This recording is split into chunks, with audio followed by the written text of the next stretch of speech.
Hello and good afternoon, Xbox Nation. Yes, finally, the day has come for the Xbox Developer Direct, and I am here with Crispy Bomb. We might have a couple of guests. I had put out the link to many gamers that might show up at one point or another. But we are here to not only talk about what is happening in actually 29 minutes from now. We're going to be watching it live. We're going to be reacting live. We want to thank everybody that's taken the time to tune in for today's show. And as you can see, we're probably going to get the 30-minute countdown that normally happens right before an Xbox event. And like I said, we may have to just reload the screen, but Fuzzy might be joining us. We might have Infinite Umber joining us. I've sent out the link to the Welsh Gamer to see if he might want to join. But Crispy Bomb, how the heck are you, man? I mean, already we've had some leaks, right? Like we've already seen the semi scene, the Forza Horizon 6 cover screen. How you feeling, bro? Are you as excited as I am? Because I know I'm excited. Oh, I'm amped. Really hoping we get something to play today. That would be the most logical thing to be hyped about. Yeah, I mean, I got a lot of thoughts in my head. I got one that I'm not going to say because I think it could ruin it for some of my fam, as I like to call them. So I got a good feeling, and I mean, don't take anything for granted when it comes to gaming. This year is going to be a huge year, and I think it's time to start it off right, Xbox. Oh man, I mean, first of all, let me just say hello to the chat. First of all, thank you, ladies and gentlemen. Listen, I know that there are a lot of incredible content creators that are streaming this. So the fact that you took the time to be here on this show is something that Mrs. Boom and I do greatly appreciate. Again, listen, what we're going to wind up doing is we're going to do kind of, for the next 27 minutes, just kind of give our expectations, kind of do some rah-rah hyping. um, when the show starts, just so we can blow it up on the screen. If you're watching it on your phone, watching it on your screen, we're gonna hide us. You're gonna be able to hear us, but you're not going to be able to see us because we don't want to, be in the way of the screen. We want the full screen version, and of course, we will be reacting live. And then for about 30-ish minutes after the show ends, we're going to be hanging out with you, giving you our full excitement and breakdown of what was shown. Is it 3 games? Is it 4 games? Is it 6 games? Did we get a shadow drop? And then, of course, tomorrow at 10 a.m. Eastern Standard Time, Crispy Bomb, myself, Silent Cypher, Fuzzy Belvedere, Korkenstein, and maybe, just maybe, one or two other gamers might show up for Breakfast with Boom. And that's going to be a big show because we're covering everything that is broken down into exquisite detail. But Crispy, you and I were talking, and the one thing that came right out of the conversation that we were having is this is Xbox's year, right? This is their year. It's their stage. I know that Wolverine is coming out. I know Nintendo might have a couple of tricks up their sleeves. I really believe that there's going to be a new Mario game. And I do believe that Mario game is going to be Galaxy 3, obviously to coincide with the film. But the truth of the matter is, even though, GTA is supposed to release this year, it is Xbox's year. It's their 25th anniversary, but not just there. I mean, they are celebrating anniversaries for Blizzard, for Bethesda, for Gears, for Halo. I mean, a lot of the IP that they own are celebrating, anniversaries. And quite frankly, when you talk about cornerstones, when you talk about pillars, right, that hold up a brand, that when you mention a brand, these are the first games that you think of. Well, Crispy, I think about Gears, Halo, Forza, Fable. We're getting all of those games in the 1 year period. That is just insane. Talk about it, man. Well, I mean, you said it, the pinnacles of Xbox. You compare any other of the IPs of any other of these other companies. I mean, this is it. Like this is the biggest year that Xbox is going to have. And I think even in the future, you're not going to see something like this. You have these games have been cooking um, for their respective IPs. They have cooked longer than normal, and I call whatever you want, anticipation, just plain old, if I'm going to scrutinize, I will. I expect all three of these games at minimum to have really in-depth. Boom pointed out in the green room. I haven't seen a time yet on how long this thing's going to be. Yes. Who knows why that reason is? We could speculate that could it be an hour or more? Possibly. Are they throwing something in last minute because they don't want to spoil it? I don't know.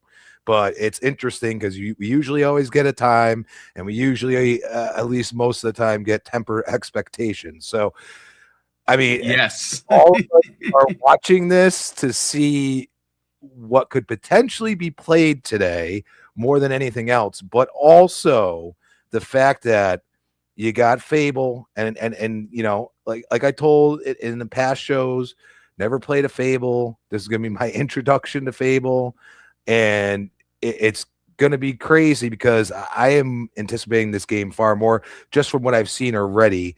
And now we're gonna get a deep dive. I expect them visually, these games, to look so darn good that and you gotta always keep in mind the stream, other such things. Always take your judgment after going back and watching it, on not just streaming live. And I'll bet you there's certain things, like if you're having any issues, it'll be cleaned up then. That said, it's Playground, and also like just a game that not everybody knows a lot about as well. So we're gonna see some stunning stuff, I think, and that's just with those three games. Never mind what potential surprises are, especially with no time right now. Yeah, there you go. And speaking of racing fans, the best one in the business, Fuzzy Belvedere. I'm so glad you're able to join. Now, of course, tomorrow we're going to be going into more deeper detail, but today we're reacting. We already seen a leak of the cover car for Forza Horizon 6. The cover looks dope, even though I saw it like what I've seen so far is kind of like a frosted cover, so I didn't really get the full glimpse. I don't know why that is. I mean, obviously that's what it is, but we know that May is confirmed. If you're getting early access, May 15th, we all know that we're going to be playing on May 15th. I'm not going to sit here in front, and I don't know who from Xbox is listening, and I'm in contact with PR on a regular basis. This is one of the times where I pray to the gaming gods that they give me the code for reviewing, because I did review Forza Horizon 5. And actually got complimented by a couple of people on Xbox for it. I'm hoping to be able to review this, and not just to review it, just so I can play it early. I'm not going to sit here and lie to you folks. I'm not lying. I want to play this game. But how you feeling, man? Welcome back. I'm feeling great. Real excited. Like it's been a long time coming as far as for Forza in Japan. So really looking forward to what they have to show us. And I got a couple of things on my wish list for it, but man, I just know based on their previous catalog as far as the Horizons and all the detail that they put into the cars and the events and things like that. I'm just looking forward to what they'll have in store for us. And I'm hoping there's a few new to the game or new to the series surprises mixed in, but we'll see how it goes. Yeah, I mean, look, again, I think there's something here that is very apparent but very subtle.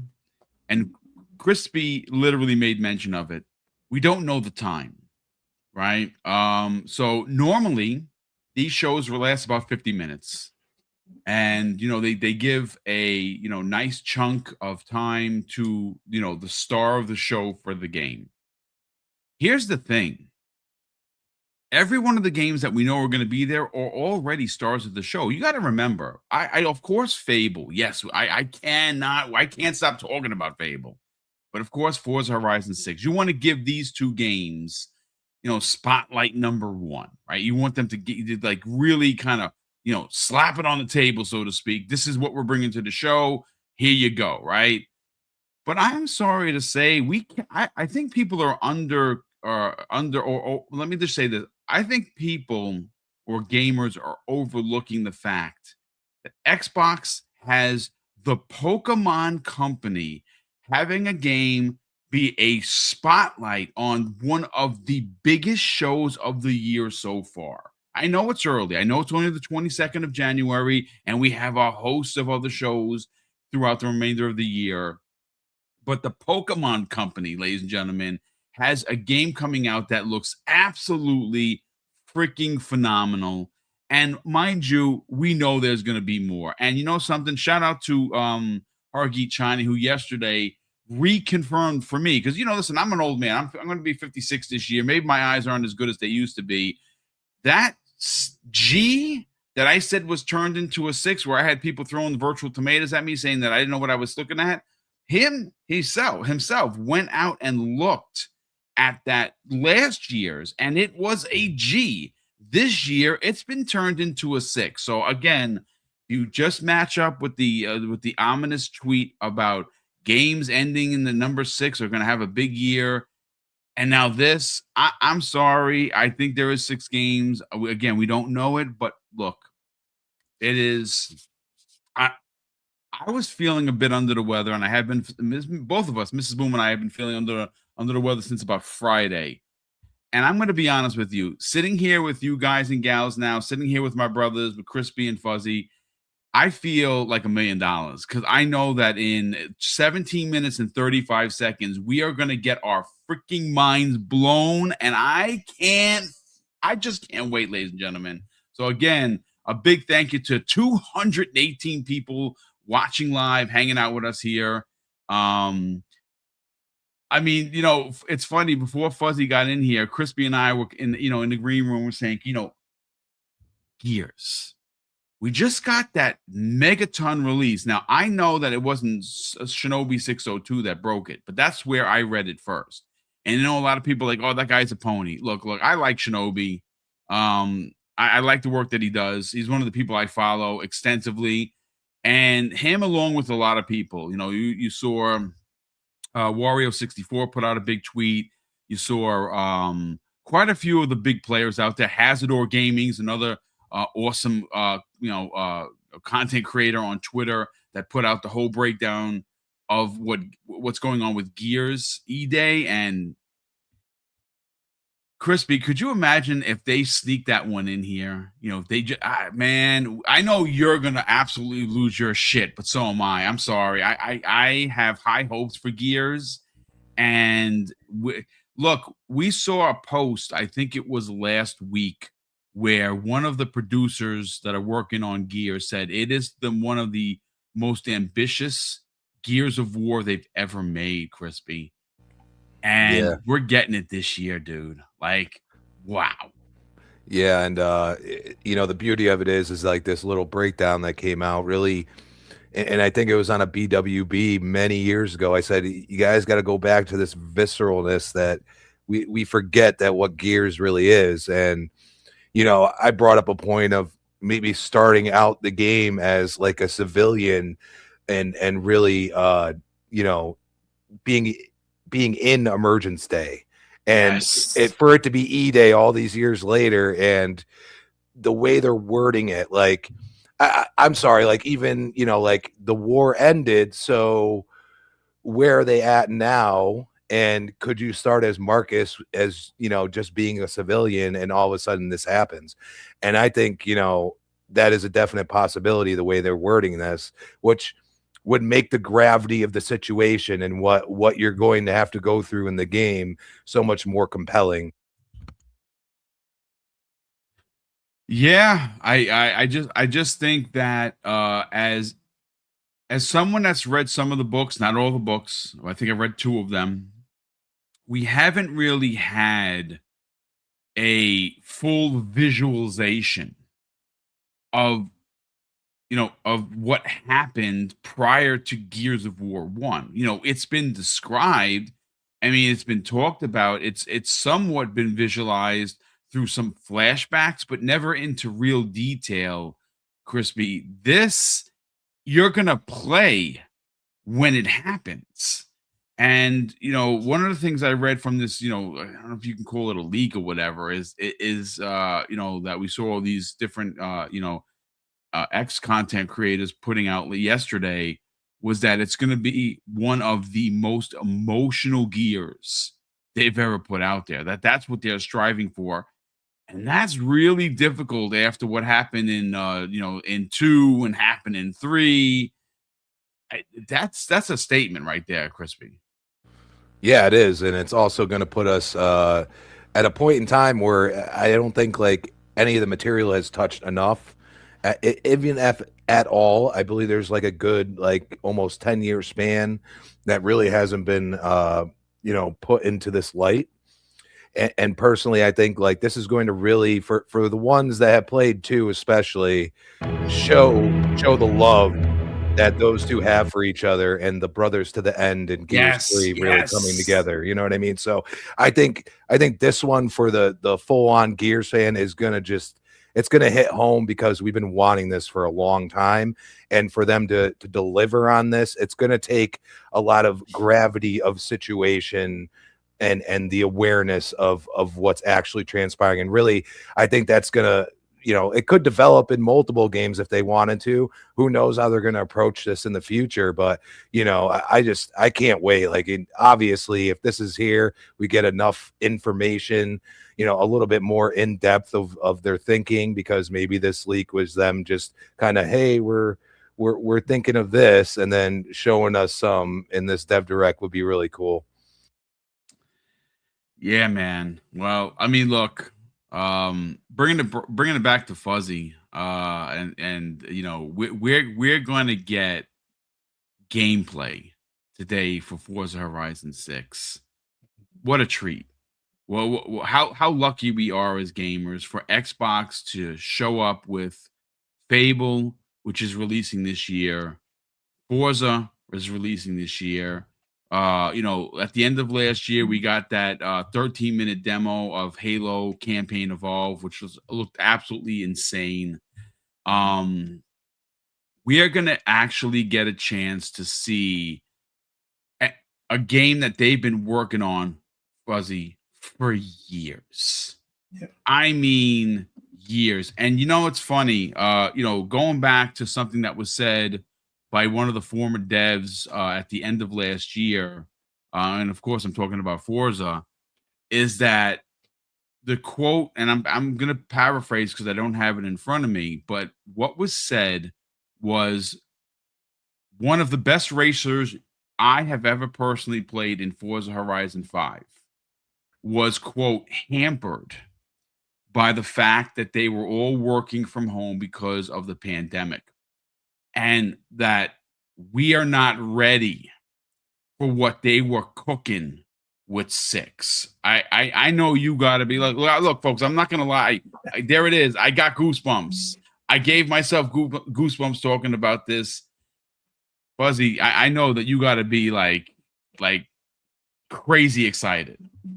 Well, there's 2 parts to that. Like, part of it being like the whole COVID and working from home, and when you're working remote, collaborating and things like that, while they had some of the technology that eased that work environment, it was still hectic. And for the game to land the way it did, even through that, was amazing. Yes, there were a few bumps in the road with the accolades, and certain parts of the roads would make you lose your skill streak and stuff, but they quickly got that patched, and were continuously working on some of the things they couldn't iron out prior to the launch, and that was within a fairly relatively short period of time. But for a lot of people outside of maybe those that wanted to do big convoys, most people probably didn't even notice some of those hiccups.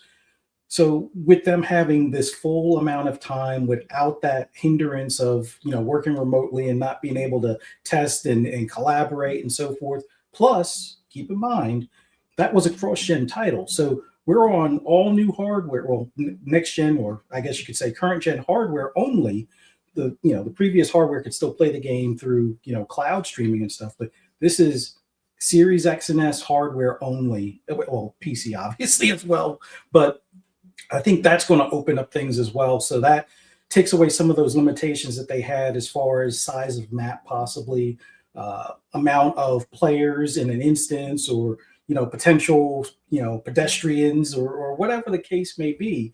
A lot of those factors are going to allow this game to deliver a bigger experience from day one without as many of the I guess you could say extended add-ons and things like that. Like I expect that there's going to be a lot of stuff from pretty much the rollout in May till probably 4 or 5 years down the road, where they'll probably just have finished up the second expansion and maybe the last car pack or something like that. But yeah, having all of this time to work on it, having it where they're in person, and some are still doing the remote stuff, but having a lot better tools as far as the collaboration aspect of things, only working on this current gen hardware.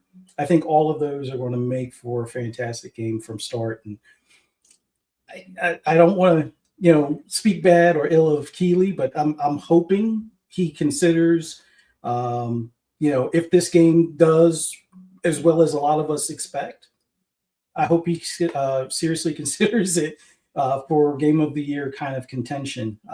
Yes, I know racers are niche, but when you have 50 million players playing a game, is that really niche? I would say no. And you know something? It's 55 million. And again, this is might be a little bit of a poke for console war rhetoric, but one of their best-selling games, meaning PS5's best-selling games of last year, was Forza Horizon 5. PS, by the way. So yeah. Look, I don't know, and I made mention about this. I wasn't sure if it was on Tuesdays or even yesterday's show, because honestly, folks, I'm kind of on cruise control because I don't really feel good. But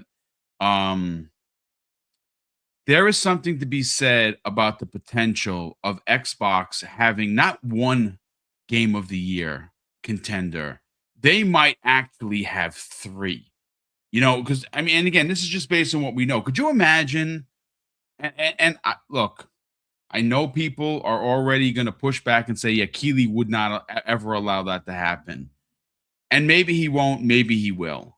But if you just put Gears, Forza, and Fable, those games, every one of them, if they hit the way we all think they're going to hit, all those games could be nominated for Game of the Year. Like, why not?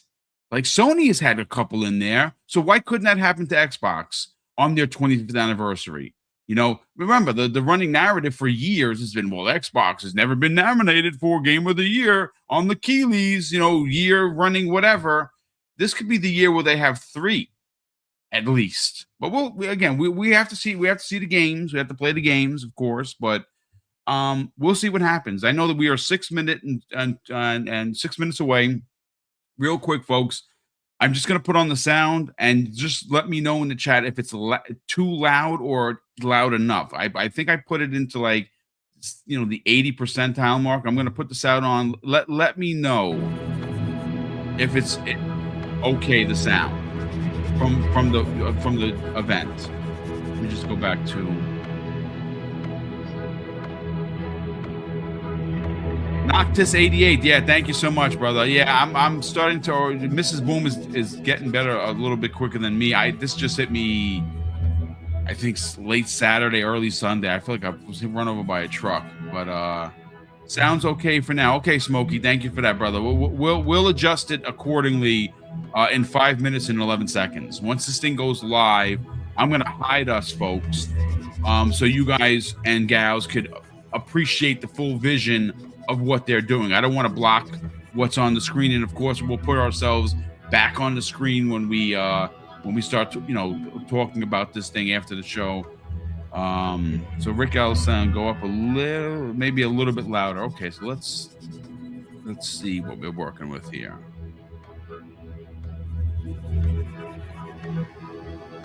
All right.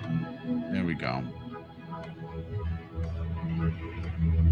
1 minute and 34 seconds. Yep. All right, chat, do me a favor. Just help me out over here. Does it sound loud enough or too loud? Because it sounds good to me. Yeah, Rick. The music is choppy. That's not on our end, brother. We have nothing. I have nothing going in the background at all. So this is completely on. Yeah, this is definitely well. Hopefully, it's. I mean, it sounds clear on my end. All right, thanks, Smokey. Appreciate it, brother.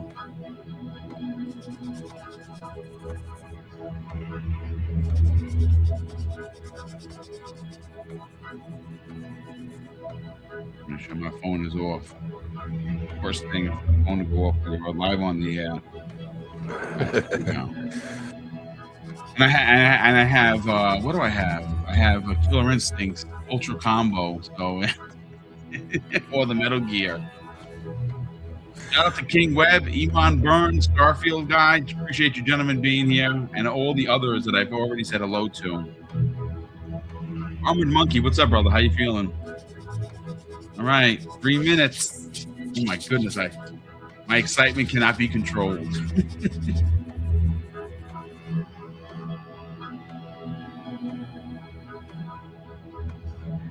In my opinion, and I know this is a lot of pressure, how this show goes, I think will really set the tone Xbox in 2026. Like, they really need to show up to the party and just knock everyone's socks off. And if they do that, we'll be talking about Xbox the entire year. Like, it's already a party, in my opinion. But if they show up and they deliver today, like I think they're going to deliver, crazy. Be undeniable. There you go. That's what I'm talking about. Yes. No, Chris V in the chat. That's the strange part. They have not said how long this event is. Normally, they talk about it up front. Hey, it's the event's going to be 49 minutes or 56 minutes. They haven't said anything. All right, man. We're going to get down to it. We're 2 minutes away, folks.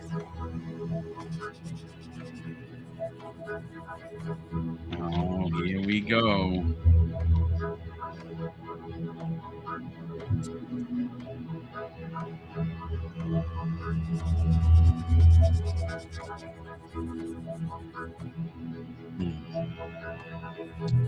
That's a good question. They're asking in the chat, who starts first? Forza, Fable, something else. Ooh, I don't know, man.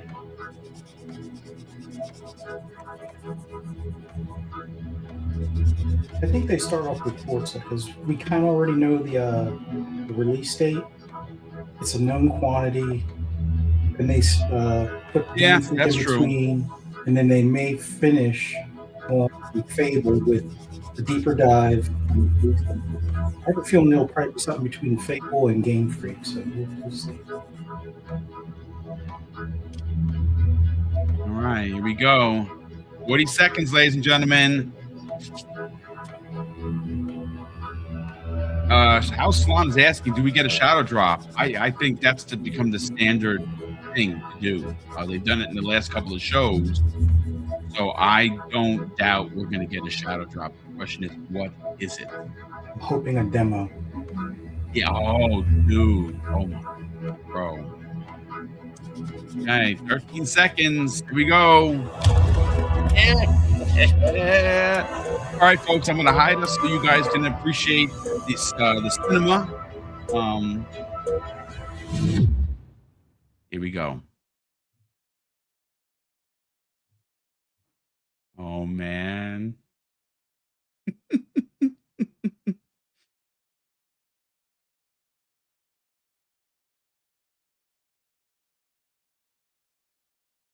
Okay. Day one Game Pass.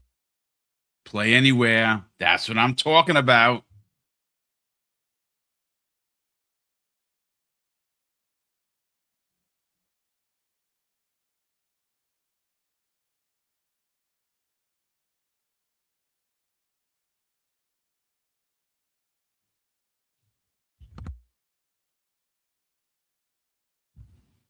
Oh man, some 18 plus stuff there. Look at that. Fable.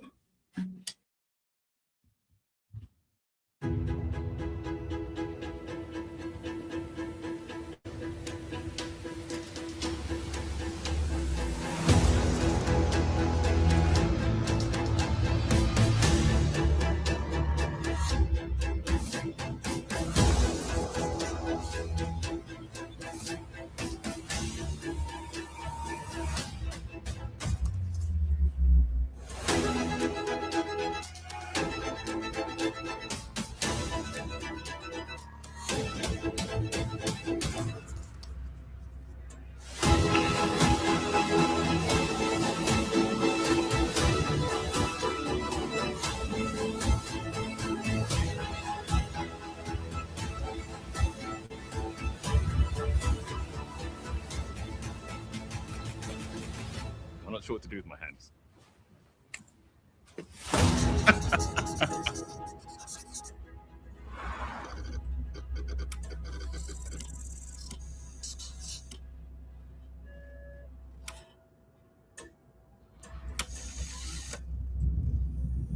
Oh, they're opening with Forza. Holy cow. Let's go.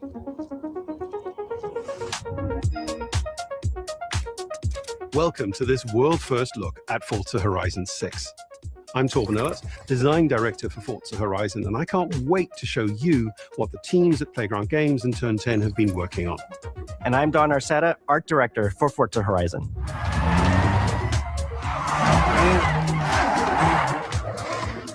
The Horizon Festival is a celebration of beautiful cars, hit music, and breathtaking locations around the world. And now we're taking you to the place we've wanted to visit for a very long time, Japan. We designed a campaign that really focuses on your journey. You don't start as a superstar of the festival or a racing champion or even a rookie. You'll start out as just a tourist in Japan. Your first goal is to join the Horizon Festival by completing the Horizon qualifiers. After that, you'll rise through the ranks, unlocking wristbands as you complete races in faster, more exciting cars. At the end of each round, you must prove you're ready to move up by completing spectacular events to unlock your next wristband. These include classic Horizon showcases and our new Horizon Rush events, where you show off your skills on thrilling obstacle courses, like this one at the docks in Tokyo City. When you finally earn your gold wristband, you get access to Legend Island, an exclusive region of the world with unique events, tracks, and areas to explore. And that will be a true accomplishment.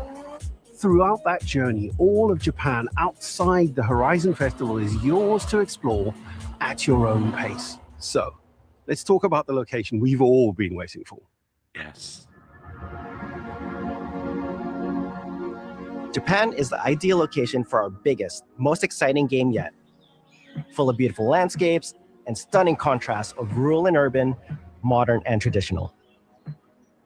This is our largest map, full of verticality, diverse biomes, seasonality, and breathtaking driving experiences, elevated by Japan's unique car culture. So we knew from the start that we wanted to deliver the most compelling and authentic game possible. To help us create those experiences in-game, we sought out advice and insight from people who've lived with Japanese car culture their entire lives.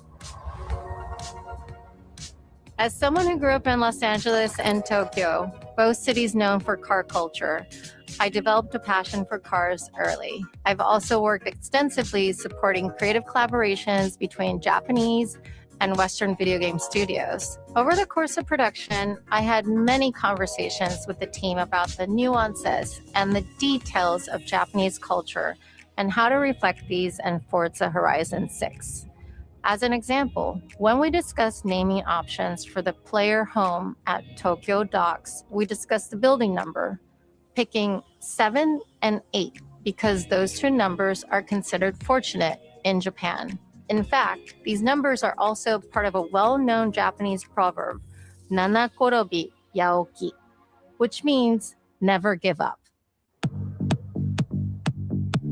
When our team builds a Forza Horizon game, we focus on the essence of the place, what makes it special and unique. At the start of production, our team traveled to Japan to capture reference for everything. Time lapses of real Japanese skies, photogrammetry of trees and geology, scans of roads and buildings, and things as simple as water kick-up and the way fallen cherry blossoms respond to passing cars. From these references, we then work to capture the soul of those places, adapting it for Horizon's open-world gameplay. And since Japan is home to driving experiences unlike anywhere else, that process begins with the roads. Inspired by the C1 Loop, Ginkgo Avenue, and mountain passes, like Mount Haruna and Bandai Atsuma. Then we layer in the details around them, creating a world where every road leads to discovery.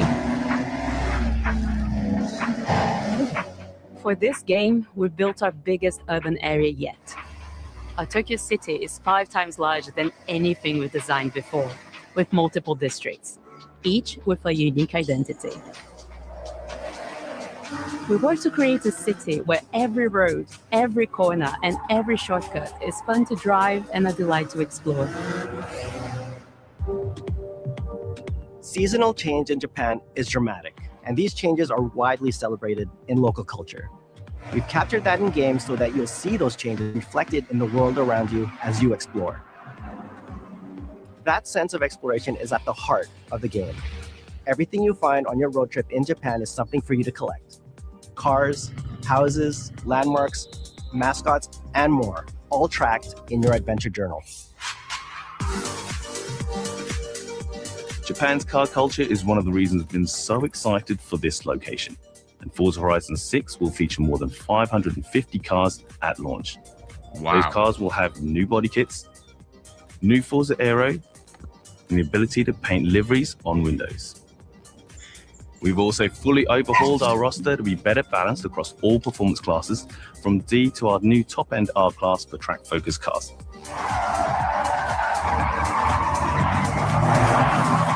We've improved how each car is affected by the world. For example, with new cosmetic tire wear, so each car responds authentically as you rack up the miles on those iconic Japanese roads. With more cars on day one than ever before, we've also created new ways to expand your car collection as you explore. Parked on driveways around the world, you'll encounter our new aftermarket cars. They're always bargains and include some extremely rare and unique cars to show off in your garage. We're not just bringing classic JDM to life, but also showcasing some of the newest, most exciting cars in the world. And Forza Horizon 6 cover car is one of them. The GR GT is a race-derived road car that combines motorsport performance with road-going excellence. And our game is the ideal place to experience the most modern iteration of Kazoo Racing's relentless pursuit of Japanese engineering perfection. Our cars sound better than ever, with greater detail and remastered audio, all brought to life by new acoustic modeling technology, simulating the soundscape of the world.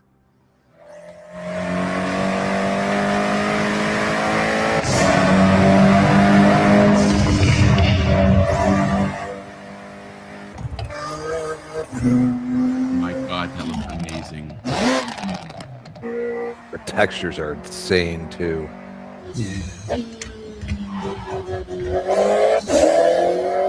Music is a huge part of the Horizon Festival, and we're curating a diverse track list from around the world, including exciting Japanese artists, so you can choose your perfect soundtrack, whether racing, cruising, or drifting. And to complement the visual contrast of our map, we've captured extensive field recordings across all 4 seasons in Japan, creating a rich and truly authentic world for you to experience. In Forza Horizon 6, you'll have new ways to shape that world with features that let you make a life for yourself in Japan. Our new customizable garages are the perfect place to do that. You'll find one of these at every player house, big enough for multiple cars, where you can freely decorate the entire space. And when you're done, you can invite your friends over to see what you've built. But the ultimate place to express your creativity is the estate. This mountain valley starts off completely empty and overgrown, but once you unlock it, you can build and decorate directly in the open world here. And anything you construct is permanent and visitable by your friends. Our teams are fully committed to Forza Horizon being the open world driving game for everyone. We'll be carrying forward all of our accessibility features from previous games. We'll also be adding in new options like proximity radar for competitive players and auto drive for players who want to lean back and appreciate the world in motion. Our major new accessibility feature is customizable high contrast mode, making the open world of Japan visually accessible to everyone. No matter how you and your friends play, you can customize Forza Horizon 6 so you can play together. Japan is world-renowned for its car meets, like Daikoku, and inspired by these experiences, Forza Horizon 6 will include new open-world car meets. These are places where you can show off your cars and characters, download tunes and liveries, and even buy a copy of the cars you see. Then head out together to explore, where you'll find classic events like street races and our new Toge battles, iconic nighttime races down Japanese mountain passes. There's more to do in the open world than ever before, with new shared experiences like Horizon time attack circuits. These are seamlessly part of the open world, with no loads, no matchmaking, just a truly social experience with you, your friends, and the in-world leaderboard. Playing together is easier and more rewarding than ever.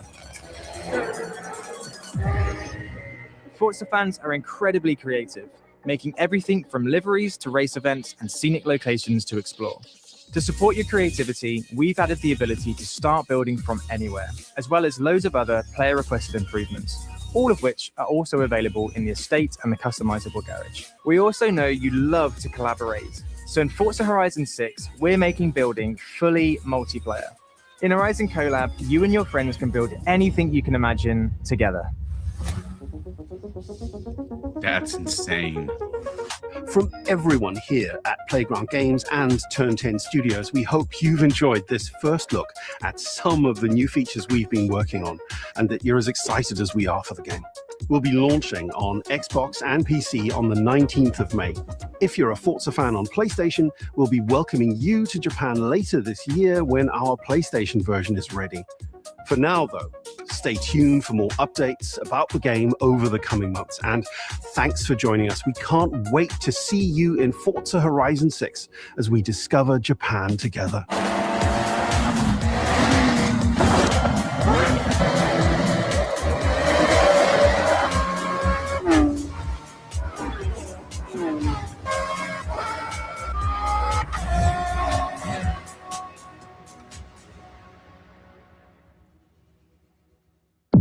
They have a showcase to race the bullet train.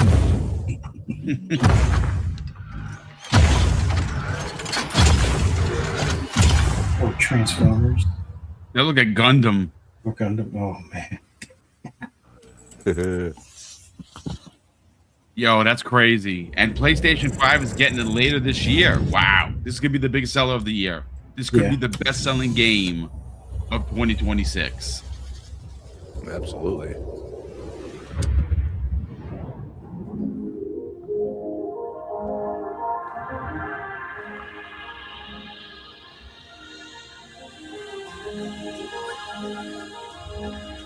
皆さんこんにちは。ゲームフリークのゼネラルプロデューサー大森茂です。ここは東京にあるゲームフリークのオフィスです。ビースト・オブ・リンカネーションはかつてない新しい体験を作り出すことに主眼を置いたゲームフリーク独自の取り組みギアプロジェクトから生まれた新しい挑戦です。これまでもポケットモンスターシリーズのほかソリティバ、ギガレッカーなどさまざまなオリジナルゲームタイトルを世に送り出し、常に新しいアイデアや世界観の構築に挑戦しています。ビースト・オブ・リンカネーションはまさに新しい体験ができるゲームです。遠い未来、文明崩壊後の汚れに侵食された日本、そして一人と一匹のアクション RPG というゲームプレイで構築されています。この美しくも過酷なビースト・オブ・リンカネーションの世界で、皆さんにも臨場感あふれる冒険を味わっていただくことができればと心から願っています。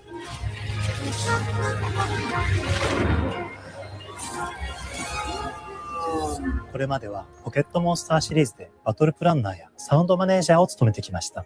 ただ、新しいゲームに挑戦したいという強い衝動もずっとあったんです。夢を見て舞い散る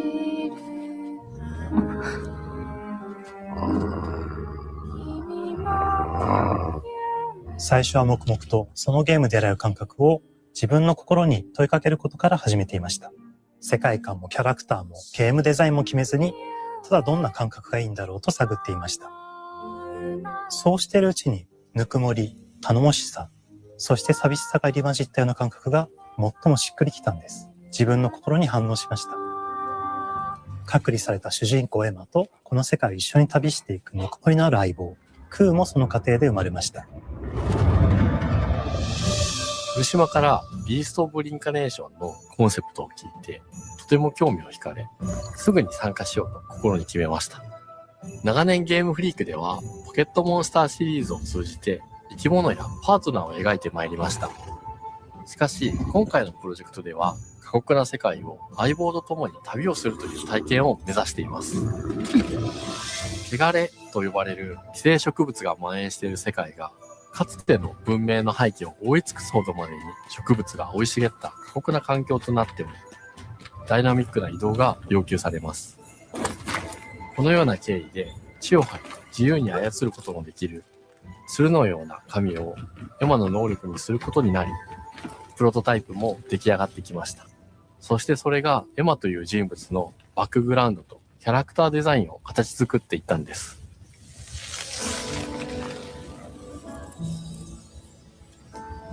これまでゲームフリークは動植物や自然と真摯に向き合ってきました。形状を自由に変えられて武器のように鋭くなりつつも美しい、そんな中核となるモチーフとして植物を選びました。ただ単に美しい植物を風景で表現するだけではなく、遊びにも植物を取り入れました。しっくりとくるモチーフを見出し、ゲームデザインとモチーフを紐づけることは、ポケットモンスターシリーズの開発を通じて培ってきた重要なステップです。モチーフが決まった段階で、コンセプトアーティストの幸田和馬さんご協力のもと、この世界のビジュアルを形作っていくことにしました。エマとクーの姿を思い描いたとき、自然に支配される世界の舞台として日本がぴったりだと考えました。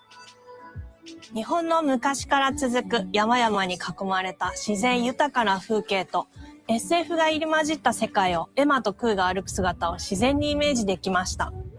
さらに植物をモチーフとした重要な存在として植物と動物が融合した生物でもある腐植体も出来上がっていきました。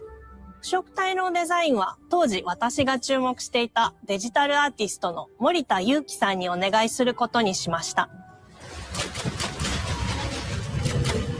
世界の舞台を作ると同時にエマとクーの物語を作り上げていきました。ストーリーの舞台は西暦4026年の日本です。遥か昔に発生した汚れという名の寄生植物の影響で人類の大半が消滅した後の世界です。エマは腐植体を借り、その汚れを自分の体に封じ込めることができるという特別な能力を持っています。ただ、それがゆえにエマは恐れられ、人々が住むコロニーから隔離され暮らしています。エマと彼女の相棒となるクーは日本の東の地で出会います。そのクーの目的がこのゲームの謎の一つでもあります。名前は何だ？クーだ。クーから目を離さない方がいい。ああ、わかってる。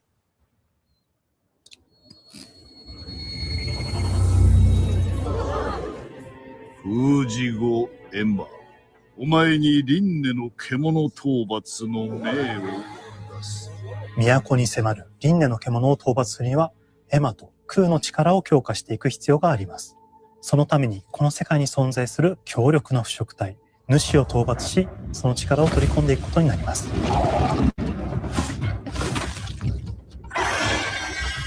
汚れを封じることができるエマにしかできない特別な役目です。腐食体はこの世界の F の対象であり、最も象徴的な存在です。汚れに寄生されて巨大化していった生物たちです。エマと空が戦う強力な敵です。腐食体は汚れを吐き、その巨体で世界を蹂躙していきました。腐食体の中でもひときわ大きい主と呼ばれる存在は、植物を操り自身の支配地域に汚れの森を呼び出します。汚れの森に入ると周囲の環境がガラッと変わります。手強い腐食体が襲いかかり、プレイヤーの行く手を阻むのです。そしてこの世界にはゴーレムというもう一つの勢力があります。ゴーレムは過酷な世界を生き残るため、かつての人間が魂を機械の体に転送した姿です。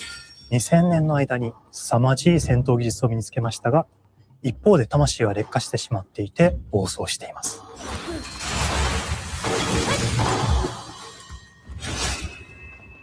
エマとクーは様々な人物と出会います。長い旅をサポートするブラッド、カグラであったり、あとはクナイというエマと同じように腐食体を連れた剣士とも巡り合います。とどめはきちんとさせ。エマと空は同じく汚れの力を宿していて、互いにその力を影響させ合いながら戦います。例えば、エマが敵の動きを見極め、攻撃を受け流すと、空に力が溜まり、開花技という強力な効果を持った技を発動できます。そして、開花技を放てば、さらに次のアクションの選択肢に幅が広がります。例えば、ある開花技を使うと、エマは彼岸花の大輪を咲かせ、その大輪に跳躍して、兜割りを行うことができます。また、別の開花技を使えば、敵を縛り、エマの強力な闘技を敵に叩き込むことができます。開花技の選択中は時間がスローになり、考える時間が生まれます。ターンベースの RPG コマンドのように考えることになります。スキルを磨くほどにエマとクーの連携は研ぎ澄まされていきます。互いに補い合う関係で二人は常に繋がっているんです。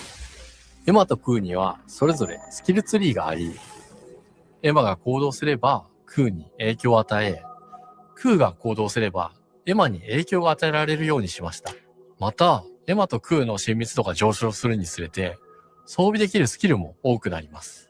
様々なスキルを組み合わせることで、独自のプレイスタイルを作っていくことができるんです。さらに、エマとクーを結びつける霊秘石や、エマが受け流しを行った際に発動する刀の効果を重ねていくことなどで、より奥深い戦闘ができるようになっています。遠距離だけで戦う人もいれば、ステルスだけで戦う人もいますし、常にエマで戦闘を仕掛ける人もいれば、クーを先行させて戦わせる人もいます。エマとクーでどのような装備で、どのような霊奇跡と組み合わせて戦うのか、プレイヤーの皆さん次第です。皆さんがどんな意外な組み合わせを生み出すのか、今からとても楽しみです。遥か昔に汚れに追い尽くされた美しくも過酷な新たな世界。企画構想から6年間、私たちはこの世界に数えきれない秘密や奥深い魅力を散りばめることに全力を注いできました。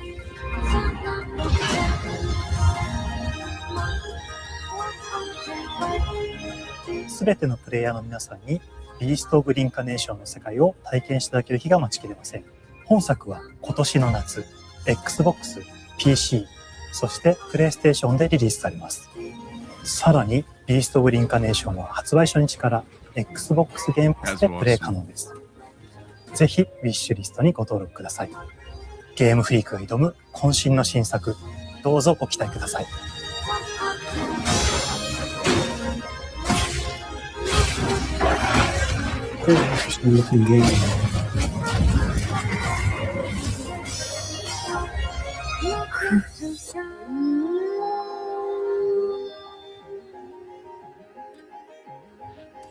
aside from the art style, like the basis of the game kind of reminds me what I was hoping Everwild would be, where there was like some sort of corruption throughout the. Oh, here we go. Double Fine.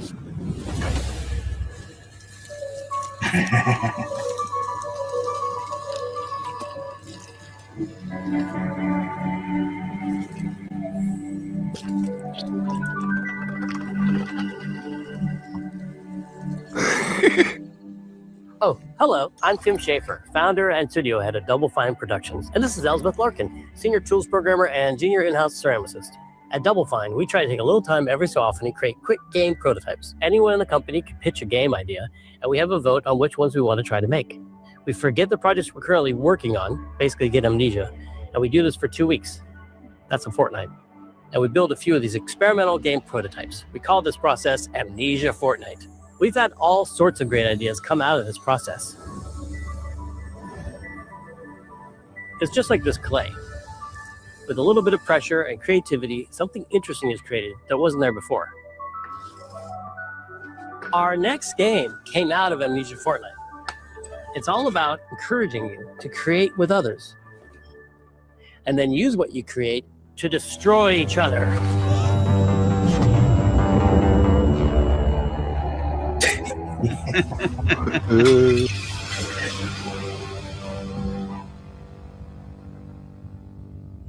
Don't worry, it's easy to make a new pot if you're playing Kiln, our online multiplayer pottery party brawler.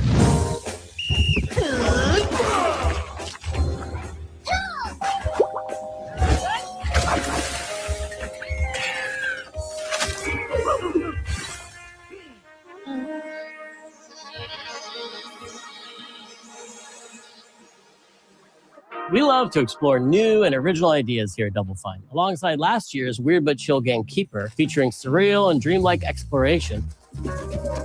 Kiln is the other side of that coin, bringing high-energy, expressive multiplayer action.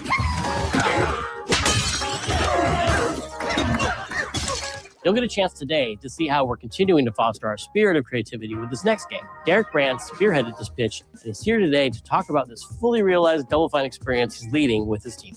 Kiln is a multiplayer party brawler and is just as much about the act of trading with your friends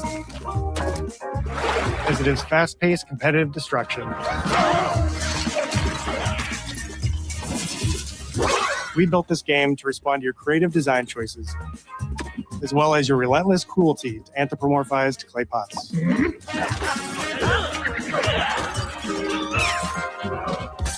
I've spent my career as a concept artist, focused on coming up with unique characters and environments at Double Fine. But I also play a lot of action titles, which got me wondering, what would a game look like that included not just the cathartic element of destruction and action, but the equally cathartic act of creation I was familiar with as an artist? I stumbled on the answer one day: what better solution than a pottery wheel? We wanted to give players the ability to create characters out of any shape and to make sure that what you make has a charming, animated personality. You start off as a little helpless, naked spirit. You're not capable of much in this state. Thankfully, you are capable of manipulating clay, and a pottery wheel is the perfect place for the creation of a new body. And when it comes time for destruction, those shapes needed to translate into capable fighters. Pots that can compete in challenges in a way that only pots can. Our game mode, Quench, brings all of that together in a 4v4 combat party atmosphere. You and your friends need to balance your pot's shape and abilities with its capacity for carrying water into enemy territory. Here, you'll navigate through the environment with your team's unique creations. Avoid or destroy incoming enemy warriors.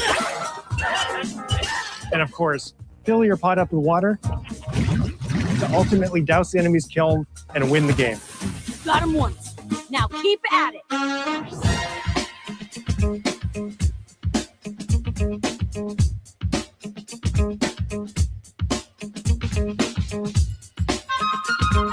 With Kiln, we wanted to give players what we know they've always wanted from Double Fine. A best-in-class pottery sim, of course. With this strange concept came lots of design challenges, though, because it's a game about pots that have to transform into bespoke ceramic warriors. We had to figure out how to make an art tool, a character builder, and a loadout system all together while keeping the whole experience approachable for anyone, not just pottery masters. After many iterations balancing simulation with arcade-like simplicity, we landed on a design that lets you feel like a master potter who can easily make any pottery shape you could dream of, even if you've never seen a potter's wheel. It's weirdly satisfying. We've carefully married the clay technology with the behavior of the sculpting tools and controls to make sure anyone can pick it up in seconds. Refine it with sponges, shapers, and straight edge tools to get specific and make it yours. As you sculpt, you'll notice the game recognizing the different shapes you've made. It'll automatically detect when you're shaping things like cups, vases, bowls, and many more. So that means we had to ask ourselves, if I was a vase, and this vase that I just made was now my body, what can I, as a vase, do?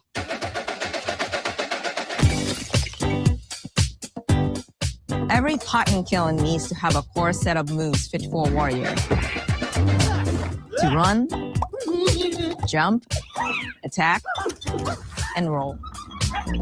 They also must have moves fit for a pot to fill up with water and then splash that water out. Each shape has its own unique way of performing these moves. And because your shape matters, the animation team has taken on a challenge of bringing those different pot shapes to life in surprising ways. In addition to these core moves, each shape also has its own special attack, which we push to be the most fun and over-the-top moments in the game. Cups popping popcorn, bottles turning into swords, jugs blaring like megaphones, plates flinging pies. Everyone's shape is doing something different and exciting.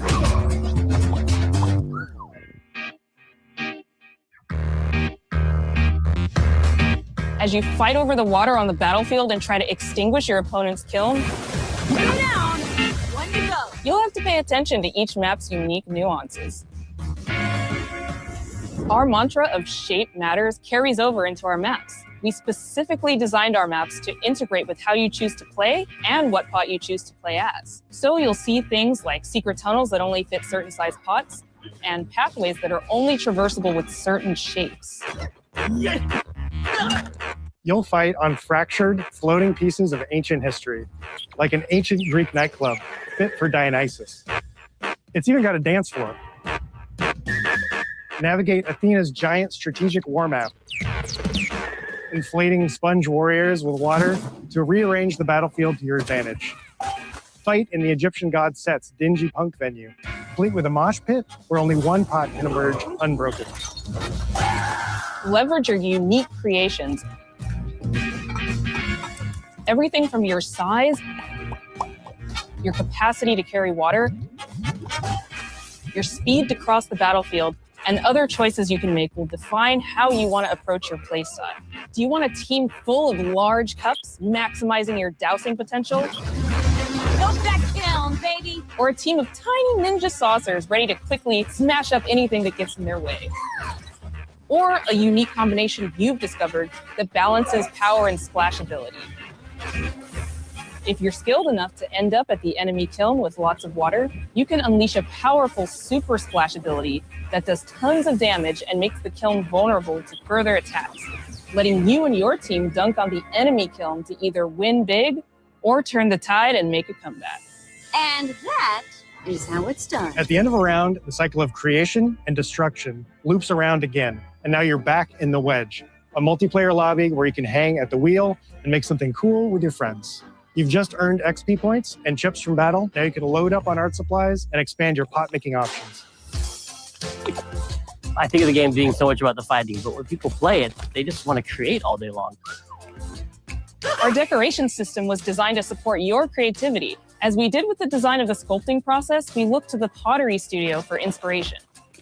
We found ways to translate the experience of adding spouts, lids, and handles, as well as glazing to kiln.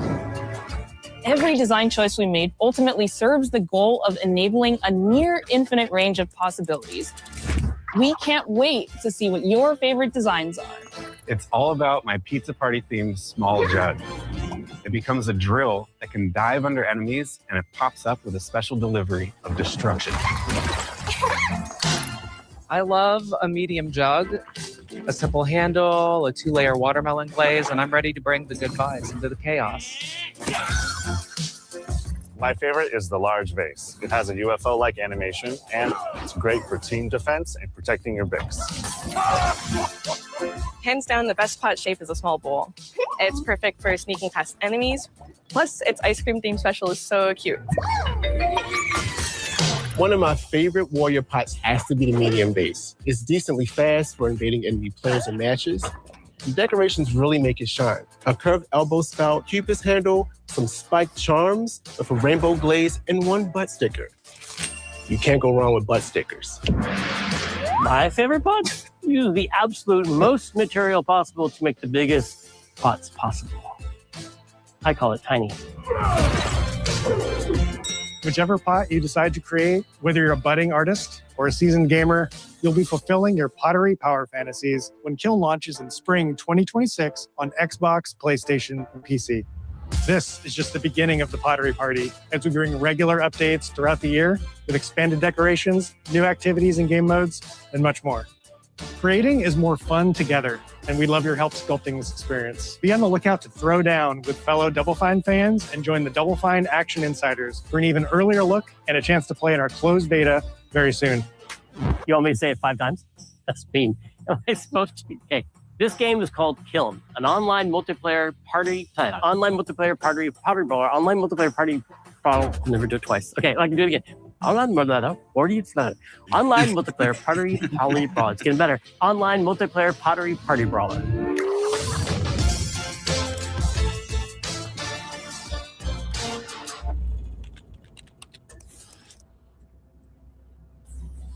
All right. I mean, listen, I see a lot of people. Look, it's not going to be for everybody, folks. Looks like it would be a fun game for community night. Yes. Hi, welcome to Playground Games, where I'm thrilled to share our very first deep dive into a game we've been making here for a really, really long time. Fable.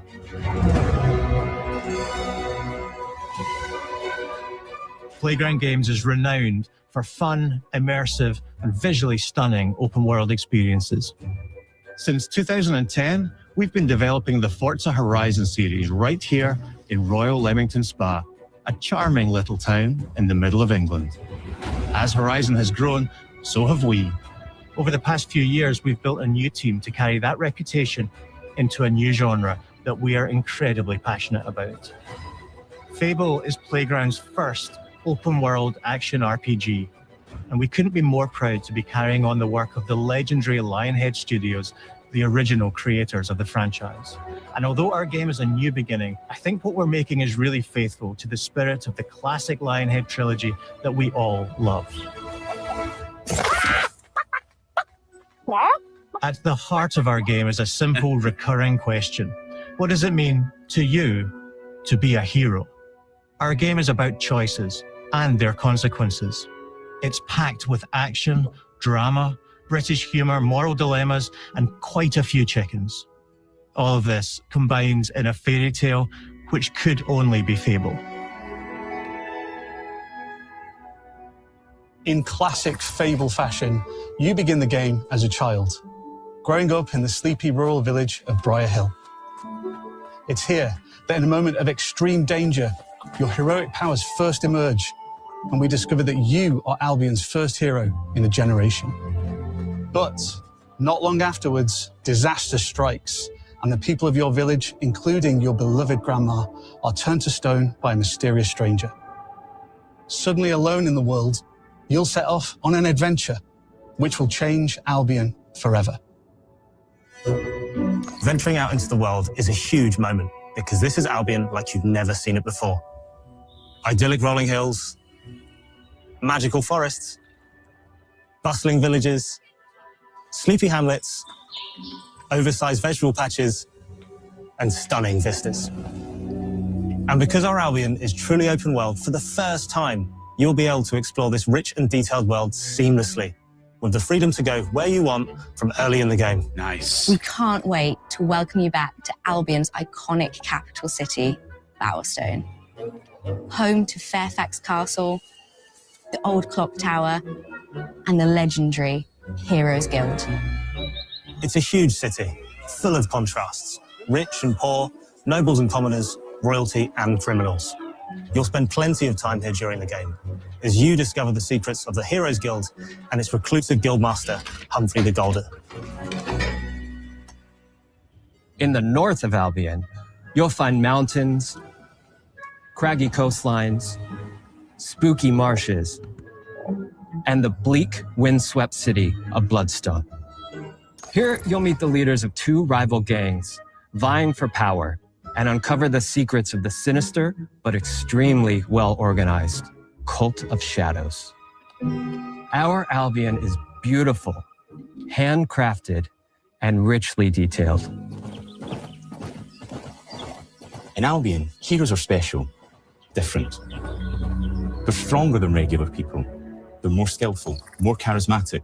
More importantly, they're those rare humans who can harness and use magic in the world around them. They have the power to do what they want. And so do you. In our game, we want you to play as the hero you want to be. And that starts with being able to choose how your hero character looks. So, in There you go, Fable, folks. you'll be able to pick from a range of different character heads and customize your clothing, hair, skin tone, tattoos, and scars. So the hero you play represents you. But as well as your appearance, you can be the hero you want to be through the way you play, through the skills and abilities you learn, and through the weapons you use. Just like the classic trilogy, heroes in our game fight with a combination of strength, skill, and will. Seamlessly blending melee and ranged weapons with magical abilities gives us style-weaving combat. Allowing you to show off your personal playstyle against single opponents and large groups of enemies alike. Melee is at the heart of our close quarters combat. You'll use light and heavy combos, often knocking enemies off balance and executing stylish finishers. Swap to your ranged weapon to bypass enemy guard and deal with troublesome flying enemies.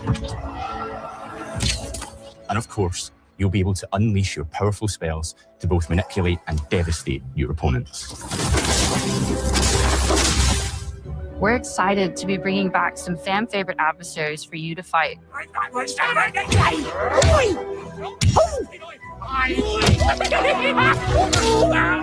Hobbs are back, as are Valari's, colorful, and trolls. And we're adding brand new enemies too, like this fearsome cockatrice, a giant fire-breathing chicken. Each enemy family is different, with their own weaknesses to exploit and defenses to overcome. But with all the unique tools in your combat toolbox, how you defeat your enemies is up to you.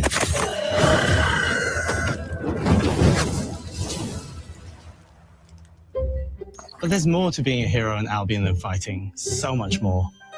When we talk to people about their favorite memories of the original games, so many of their stories were about the stuff you can do when you weren't just being a hero. The normal, everyday stuff which happened when you interacted with the people of Albion. For me, what I remember most vividly are the inhabitants of Albion and the things you can do with them or to them. The crazy thing about the classic Fable games was that in the middle of a sprawling RPG was almost a complete other game where you could just mess around with the villages and townsfolk. And we've built that same experience in the middle of our game too. Nice. Buying a house, getting a job, making some money. Romancing a villager, getting married, having kids. Fancy a date? Perfect. You can get to know me better. Buying another house. Buying every house in Albion. Buying every business in Albion. Getting rich. Marrying a bunch more people, having a bunch more kids, probably getting divorced along the way for good measure. And this game within a game is unique to Fable. It's systemic, interconnected, and you see the ripple effects of the things you do everywhere you go. And all of this revolves around the people who live in Albion, who we call the living population. There are more than 1,000 of them, and every single one is unique. Each of them has a name, a role, a daily routine, and their own personality. You could follow any one of them for a day and just watch them live their life. They'll get up, go to work, spend some leisure time on hobbies, then go home to bed. But what's even cooler is that you can talk to every single one of them in fully voiced conversations and interact with them in loads of different ways. Maybe the job they go to is working for you because you hired them to work in one of your businesses. Hey, you. Working hard? How can I help you, boss? Maybe the bed they sleep in is in a house you own because you're the landlord. Or maybe their bed is on the street because you evicted them. All right. Oh, it's you. You're awful. And all of the stuff you do affects what they think of you. You're a legend. Because everything you do builds your reputation. Very impressive. Now that's an hero right there. Morality has always been super important to Fable.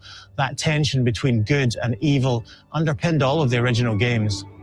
And morality is central to our game too. But we have a slightly different take on it. For us, morality isn't black and white. There are lots of grey areas. And importantly, morality is subjective. No two people see things exactly the same way. And that's how it works in our game too. Everything you do earns you a reputation. And every person in Albion will have a different reaction to you as a result. Hello there. Yeah, we get it. You're rich.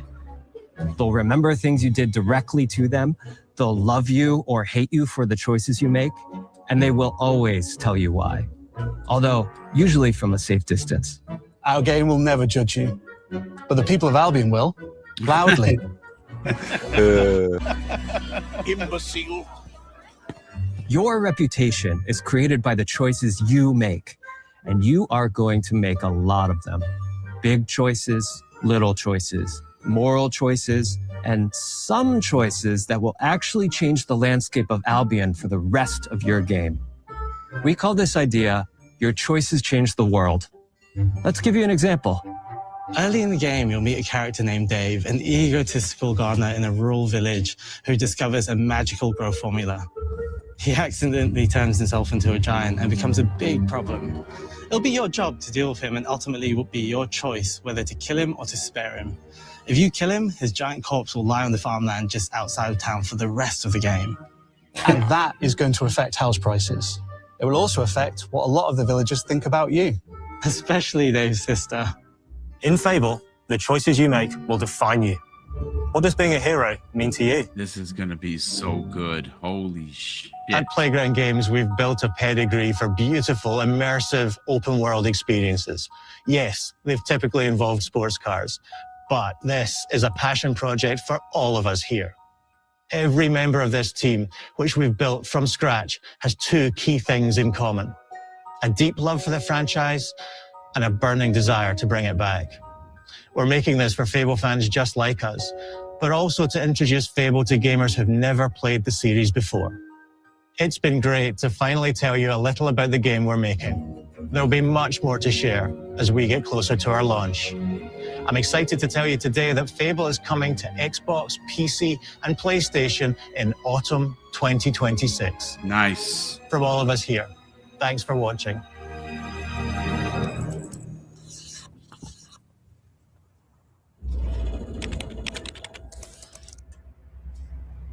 That's probably like September, you would think. Yeah. As long as it's before Grand Theft Auto, but then again, is Grand Theft Auto coming out this year?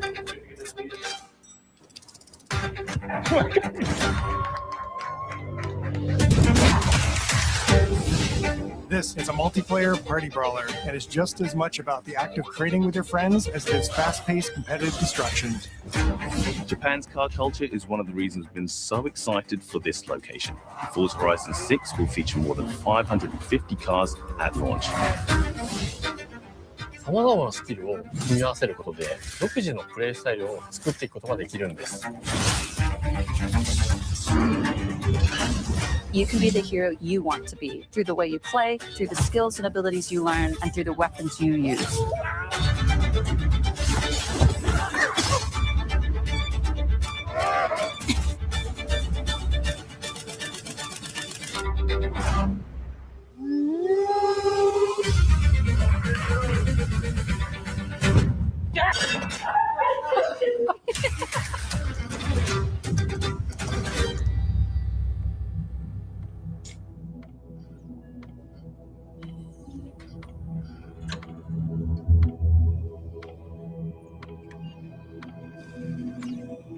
Are we getting a shadow drop is the question.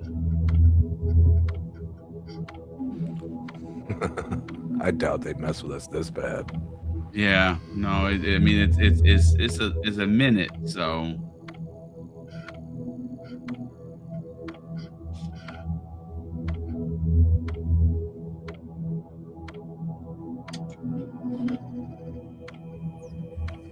not a bad show.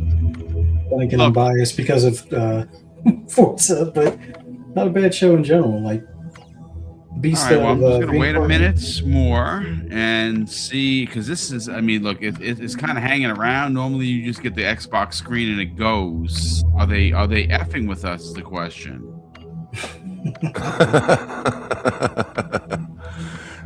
Yeah, I don't know, but yeah, I mean, at Fable, they're staying true to form. So I don't know. Some people are like hating for no reason, but.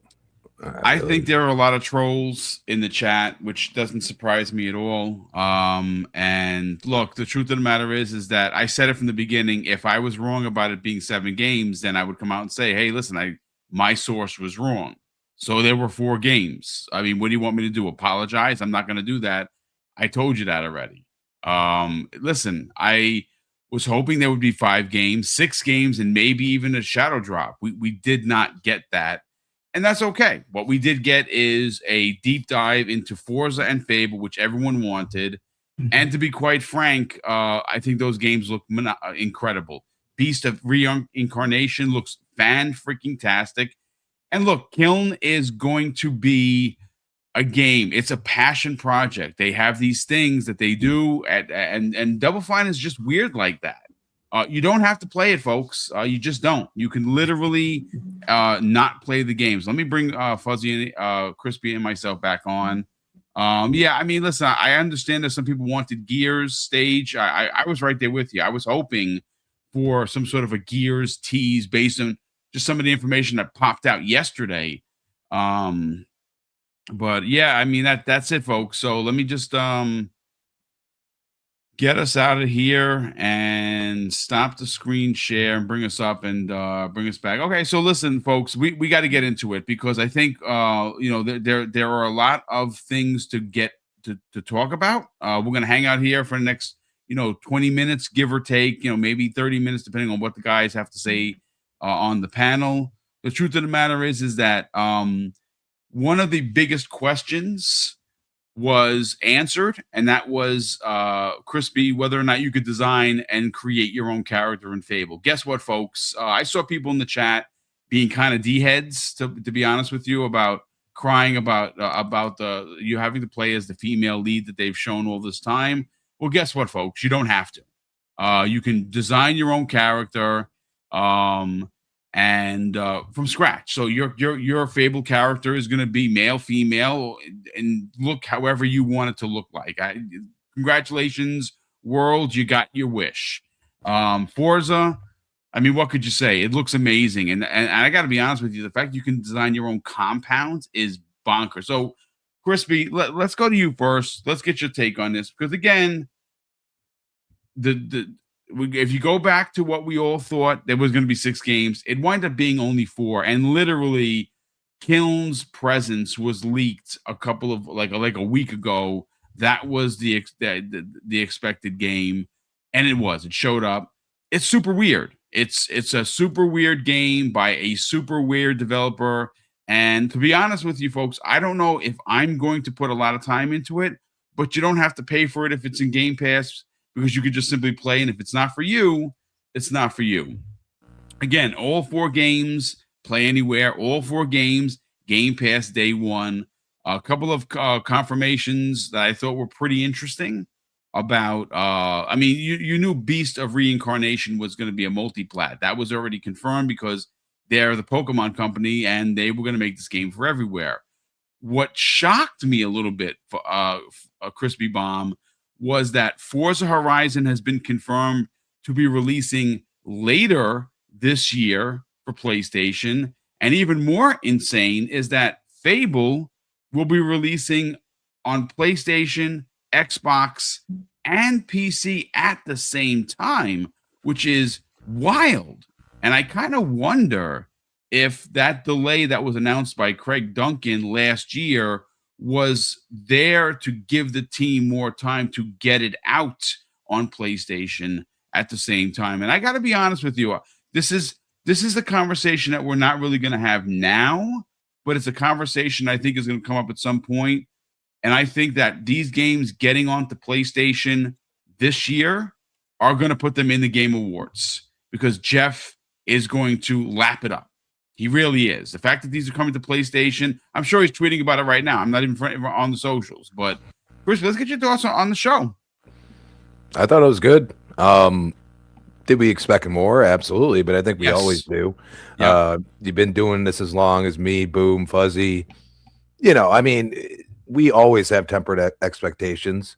That said, I mean, Forza looks amazing. Like, I thought they couldn't get more lifelike, and like, I was watching on my TV, so maybe like, you know, other people are watching on different screens. That's fine.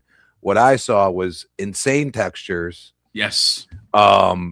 Just the lighting, like all the things that, you know, hit hard on your if you got a good TV, it showed out like big time.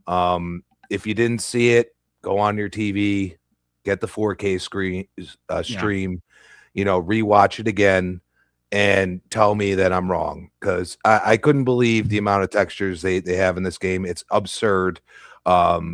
And they're well pronounced in what I've seen. Fable, I'm even more intrigued because I've heard all about these things and they have all of that in there.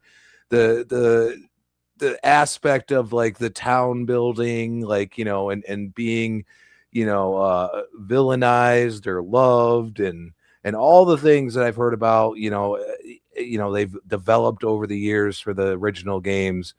They have it there. You can kick some chickens. You got a fire-breathing chicken. It's going to be a laugh fest for a lot of people. It seems a really well thought out RPG. The fighting mechanics, I don't even think they probably should have gotten a little more into that. But I think you know, they could be still, you know, tweaking out or adding more. It seems like this game could live for a very long time because it has the visual gravitas already, and on top of that, they're building on, you know, what I've heard many times again about Fable in the original game. So I'm really excited for that. Kiln, I don't understand the hate. Like, I guess you don't have kids. Like, I don't, you know, my stepson's older, but he might even want to play this. I mean, it's good fun. Like, it's, you know, weird. It's different. Know, it's different. You're not going to like every game. 1, 2, you got to realize that if you get rid of people and you know, developers like Double Fine, you're just going to be playing the same thing over and over again. And, you know, their concept and what he explained, how they do things in the beginning is kind of brilliant, because you don't know if this ends up being a sleeper hit and families get around and play this game. So, you know, grandma could probably pick this up. Like, there's something to be said about a game that's, you know, could be picked up, could be enjoyed by the entire family. And it seems like they have an interesting concept. So, I mean, you want to play the same thing over and over again. That's on you. Me, I like variety, and, you know, it's in Game Pass. I might try it. And, you know, Beast in Reincarnation, it has really in-depth like elements that I haven't seen in many games. So this could be another sleeper hit as well. and people might oh whatever, but not everybody was on the Claire Obscured hype train immediately, and then all of a sudden it blew up. The only thing I say is that they definitely missed the opportunity of a shadow drop. I agree. Yeah. If I had a criticism, and that's on us for expectations, but I agree with you. And I just want to say this, Xbox, if you're going to do shadow drops of decently large games, you should do it during shows. Like, it shouldn't just be a tweet.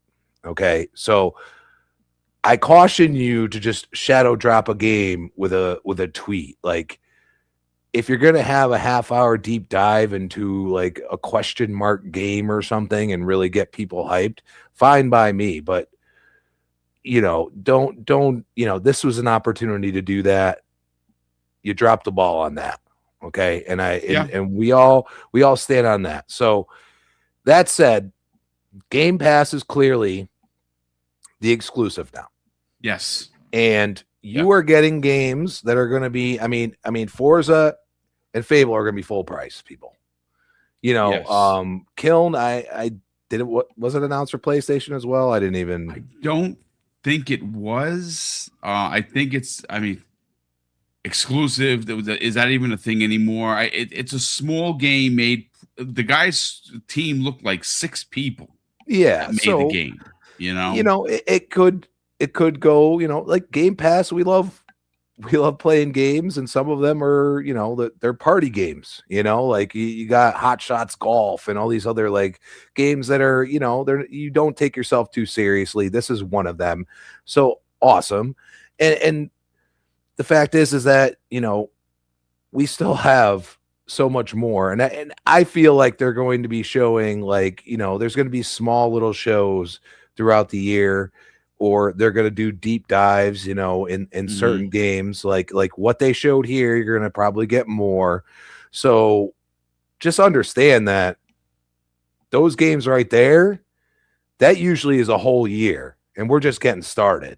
So it's kind of crazy that they could start with those 4 games, and then you could expect so much possibly different things showing up at the showcase as well. So are we gonna, maybe not run with some of the things we hear a little bit less? I don't think so, because we like to hype it up, and we don't get let down like I guess some people do. But Game Pass is great, man. Like even if you're paying the full price, you're still getting the bang for your buck. If you're not, like a lot of us, go grab some cards. They're still out there. They're still stocking them in my store. Maybe that was, maybe that was them saying, okay, we understand the backlash. Here, you're going to have to do a little work, but you could save a bunch of money. You know what I mean? Yeah. So hopefully they continue with it. I think it would be, it brings people to other storefronts. It's not a bad idea to just keep doing it that way. A lot of us will just keep stacking, and that's the way it'll go about. But I think it was a solid show. I'll give it an 8.5. Because they definitely showed enough for me to really want to play these games more. I mean, that's a solid score. Like I said, and I saw a couple of people in the chat saying that we can't really put our expectations on Microsoft and more specifically Xbox, and I think that's a fair criticism. The rumors and the thoughts and the theories are leading up to this, even going back towards the end of last year, were incredible. Like we thought, again, listen, I spoke to somebody, Colt spoke to somebody, we were told potentially 6 games in the shadow drop. I think that the not having the shadow drop thing, again, if I had any criticism, and maybe I shouldn't even have it, is the fact that we didn't get one. And we've gotten one, I think, almost every time, right? Like we had Ninja Gaiden 2 Black last year. I believe Hi-Fi Rush, when they started this thing, was one of them. I don't know if there was a shadow drop the year after. But again, is it on me personally, and why I'm a bit not disappointed? I thought we were going to get a shadow drop. For instance, I thought for sure that we were going to get Fallout 3 Remake. I know Jez Corden had recently did a story, or he talked about it on the Xbox too, where those two games, that and New Vegas, are not happening anytime soon. But Fallout 3 could happen. So maybe the Fallout 3 shadow drop that I was hoping for comes at the June showcase. The one thing I will say before we bring Fuzzy in and get his hot take on this is, so today we got a chance to see Fable and Forza, which showed off incredible. Beast of Incarnation, I think, looks phenomenal. Again, that's day one Xbox Game Pass, and even more so than that, it's Play Anywhere. I think the weaker of the four is Kiln. I know a lot of people in the chat were like kind of throwing their hands up, folks. It's Double Fine. This is just what they do, and it's and you got to remember, if you listen to what Tim said, he specifically said that for a 2-week period, we turn our brains off, we brainstorm on a weird, smaller game, and we stop production on whatever else they're working on. I don't know what they're working on. There's some talk about a Jack Black inspired type of game. I don't know if that's a sequel to the one that was on the Xbox 360, or this is something new. We don't have no idea, right? We heard that he's somehow involved. My first thought was, are they probably working on Psychonauts 3? Because Psychonauts 2 was such a big game for them. So, but look, all the games that they showed that didn't sell super well, like Stacking, for instance. You know what I'm saying? How many people in the chat played Stacking? I mean, I played it, but it was a weird game. This is just what they do. So I know that some people are going to want to hold their feet to the fire and be like, oh, how dare they show this game? Why do they take time to? Because it's a developer direct. They're a developer. They're part of Xbox Game Studios. This is what they do. They do weird games. That's just, again, if you don't like it, I'm not going to fight you on it, but we can't argue that, people, I know. So again, no names here. Why was this game here? It wasted time. Well, I don't think Microsoft thinks so. They allow them to make these weird games. I don't know how much of the production budget is on something like a Kiln, but they're happy to let them do it. And you know what? I'm sorry to say, if we all want to play Call of Duties or GTAs, there's plenty that go play those games. This is the type of game, like Crispy was saying, that might be fun. We have to get hands on the game. Maybe it becomes something. I mean, when they first showed Viva Pinata, people were like, what is this ridiculousn's? And Viva Pinata wound up having a sequel and even a Game Boy Color a version of it. So yeah, this is. I mean, Mr. War says Kin looks fun. I actually think so. I'm not going to sit here in line and say I would have loved some sort of a single player to kind of get us, acclimated with making, a character and, carrying that character through your single player playthrough, which I thought would have been dope. But listen, we have to get it already. But Fuzzy, look, I know the game of the show for you was Forza. Forza showed off big. Forza Horizon 6 is everything I could have wanted. I think Crispy Bomb really broke down. I mean, the textures, and again, I'm going to rewatch the show in 4K on my big screen. I thought it was an excellent show. For me, like Crispy, our expectations were a lot higher, and that's really on me. I was hoping for 5 or 6 games, maybe even a shadow drop, which we've gotten in the past. But as a show that has big games in it, and all 3 of the headers were big games. Beast of Incarnation from the Pokemon studio is going to be a freaking big game. Now, how big? I don't know. We'll have to see. But that's a really big deal. And the 2 behemoths that stand out are Forza and Fable. Fable answered a lot of questions. I think Forza did as well. Let's get your thoughts, man. Start off with Kiln. Looks like a fun game. Somebody that plays Gang Beasts, and I forget the other one where it was like the animals one that wound up coming to I think it was Party Animals. Party Animals, yeah, that's exactly what it was. Yeah, those games are fun.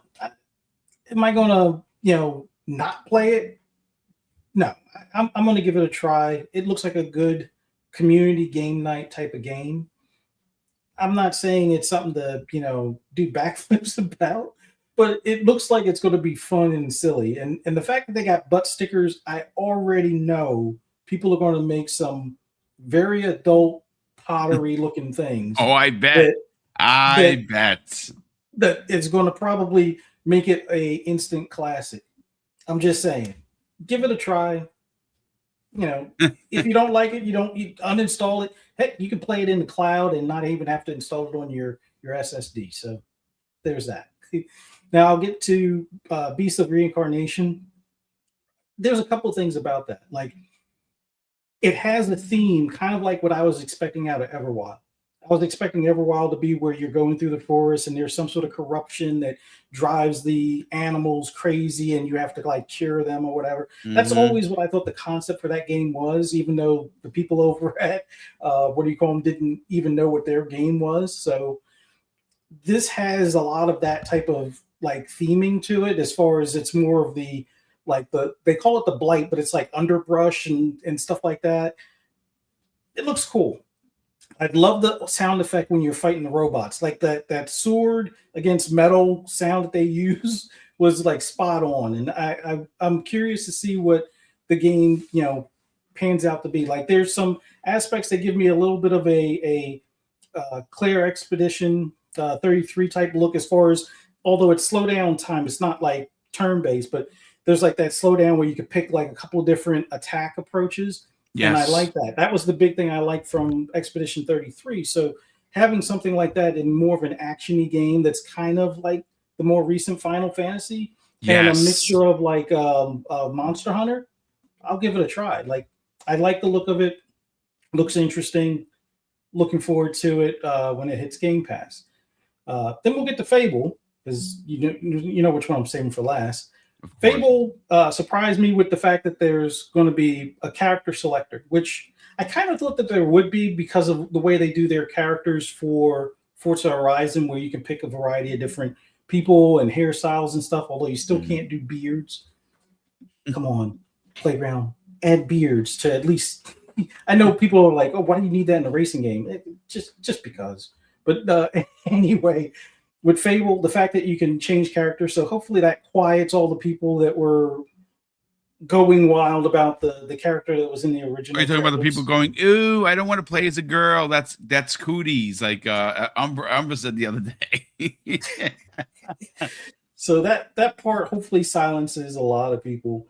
They already had showed that you could kick chicken, so the fact that carries over. Now, bear in mind, I've never played a Fable. I was more of a PlayStation cat, as that was a pillar of Xbox at the time. So the fact that they went with more of a realistic look, which Playground is great for when it comes to their racing games, and they've implemented in this, action RPG, I like that. That's what got me the most interested about it.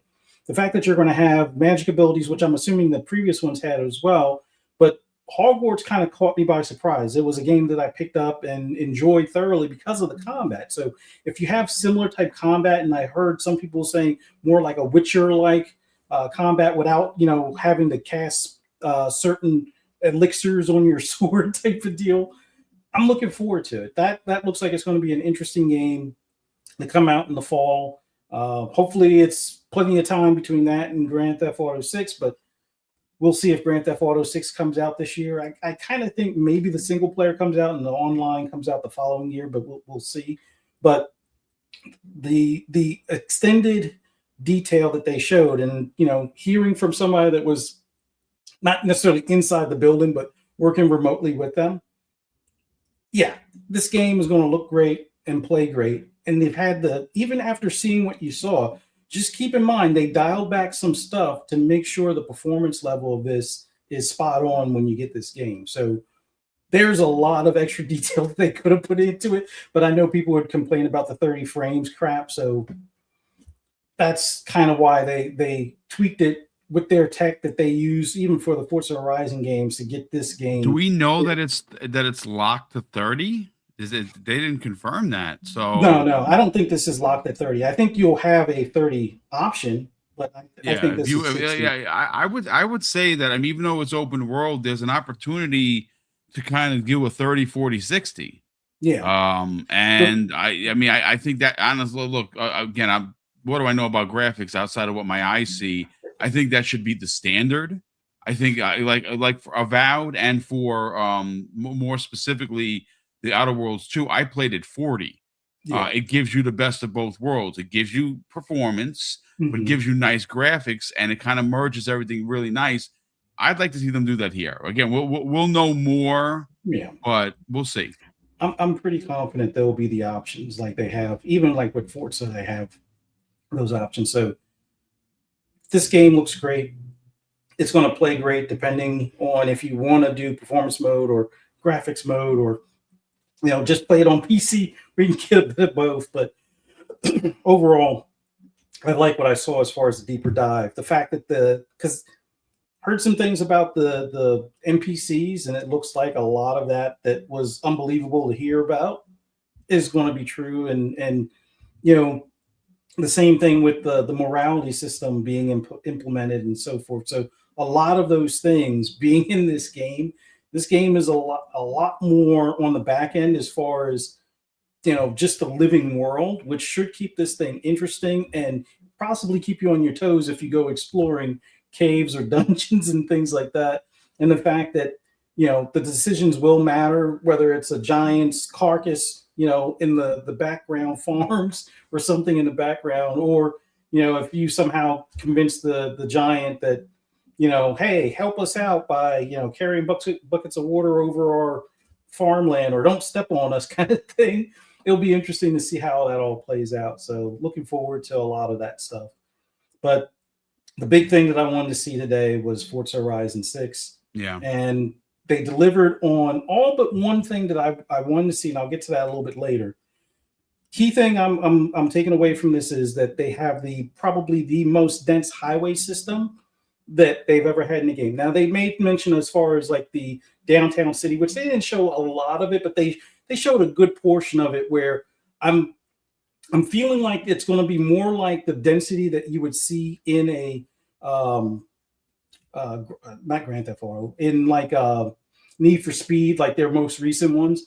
So there's going to be a lot of side streets, alleyways, and things like that it looks like, just from the brief showing, you're going to be able to either race down or drift down all of those areas. But the highway, in the past, they've had like one main road that's like a straight line for like a couple of miles, and it goes from one end of the map to the other. And then there's like all the other roads that are twisty roads and stuff. I'm glad to see that it looks like they'll have a lot more interchanges and ramps and things along those lines. So that's a lot of the stuff that I want to see for a lot of the late night street racing that I'll probably be doing. Although the one thing that was missing would be a mode, which they could probably get into more detail close to the release. And that would be like a no hesi mode, which, if you're not familiar, look up Assetto Corsa as far as some of the PC mods that are out there. Basically, it's like dipping and dodging in and out of traffic. If they have a mode like that, this will be an instant classic. I think it's going to be a classic no matter what, but I think that would even bring a lot of those that are, PC fans or mod fans into this game just for that mode, because that is a high demand mode in the, modding space for racing games and stuff. So if they could pull that off as a mode within the game, that would be awesome. I love the fact that they have the bracelet system where you have to basically earn your way into additional areas, and the map is still free to explore. So I like that mixture of a more tightened down festival type of deal, as well as the exploration aspect still, left intact. I love the fact that your house will have a garage where you can display some of your cars. And I know people don't care about this in a racing game as far as the social aspect, inviting friends over, showing off your cars and things like that. But the big thing that I've always wanted them to bring back, because this is a big part of car culture, is the car meets, whether it's to show off your car or, have people check out your tunes and liveries and things like that. I'm glad that they brought that factor back. That makes more sense for like the club system that they have in the game. If you're going to have car meets to show off your designs or show off your tunes, or the fact that you have a wheelie monster as far as out of one of these K cars or something, hey, that's going to be the place to do it. And I'm glad that they have that mixed into it. But overall, I'm happy with what I saw in all the games, especially with Forza. I'm going to say this is a 9 out of 10 for me. The only reason why it's not a 10 out of 10 is because, well, my unanswered question on the no hesi mode or some other little minor details, like I mentioned the beard thing. I know it's no big deal. It's not really worthy of deducting a point, but it's like, show me everything, put everything on the table kind of thing. And let us, bite our nails until it's like May to get this game in hand kind of thing. But overall, I love the pacing, love the show. Sure, it didn't have 6 games, whatever. I'm not worried about it. It had 2 big games that I was looking forward to, a game that I wanted to find out more about, and one that wasn't really a surprise because of the leaks, but looks like it's going to be fun anyway. I can't knock the show for any of that. 4 solid games, 2 that I'm really looking forward to, and 2 more that, I'm going to definitely give a shot. I'm pretty happy with the show. Yeah, I mean, I have to agree. My score would be 9 out of 10. We're going to get out of here in about the next 5 minutes, folks. So thank you so much. I got a super chat, 2 super chats got to get to before we get out of here. But for me personally, I think what needed to show out did. Of course, that was Forza Horizon 6 and Fable. I think they answered every question I could possibly have. There was some talk about Fable not having a character creation system. That's been fixed. That's happening. Make the hero or villain, who you want.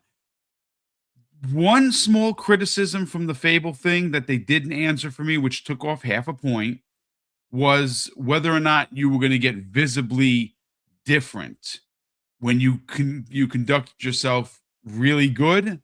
Like the old ones, you'd have a halo or horns. Now they did mention it, but they didn't physically show it.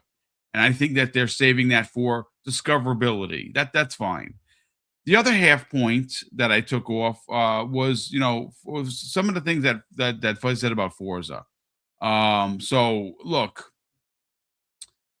I think both of these games, and one of the criticisms from Xbox players, and I'm not going to mention anybody because I'm not trying to throw anybody under the bus. I've seen the comments, folks. I read them all. I think that this ideology that people continue to try and hold on, if that my console has something that yours doesn't, needs to go away. I'm an OG. I'm a guy that's been with Xbox since inception in 2001. I still have my original Halo Combat Evolved console. I'm an Xbox. That's my favorite brand.